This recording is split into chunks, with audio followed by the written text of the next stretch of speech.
all of your life since na umalis po kayo ng bahay, ma'am, nagtrabaho lang kayo.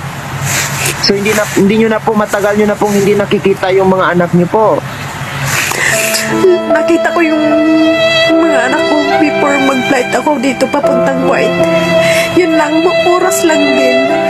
Parang ayaw ko na kasi yung dinanas ko. Parang hindi ko makalimutan. Ganon. Meron po kayong 7 anak, pero Ganito yun eh. Nung time na palagi kaming nag-aaway dahil babae, ganun. Pagsubok lang to ng Panginoon, kaya ko to lampasan. Hindi to ibibigay sa akin na hindi ko malalampasan. Nung last na yung bago kong panganak, parang siguro nagising na ako sa katotohanan. Sabi ko, hindi na to tama. Pero yung panganay ko mismo nagsabi na, kaya mas maganda mama ikaw na nang umalis. Magkikita pa naman tayo. Masakit sa akin yung time na yun. Na paglabas ko ng pinto, diretso na. paano po yung kuwan nyo, ma'am? Support nyo po sa mga anak nyo po. Hindi nawawala ang suporta ko sa kanila.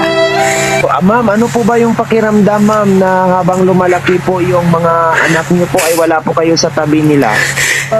Masakit ho. Talaga sobra. Pag nakikita ko sila na pag tuwing nagbibideo call kami na pag nagsasabi nga sa akin, Mama, may mga project yung mga kapatid ko. Mama, may mga kailangan. Taon, hindi ko makalimutan.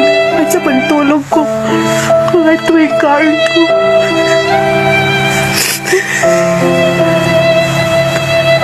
Sakit sa akin na wala ako sa tabi nila. Lumaki sila ng sila lang. Dahil ikaw ang aking mata.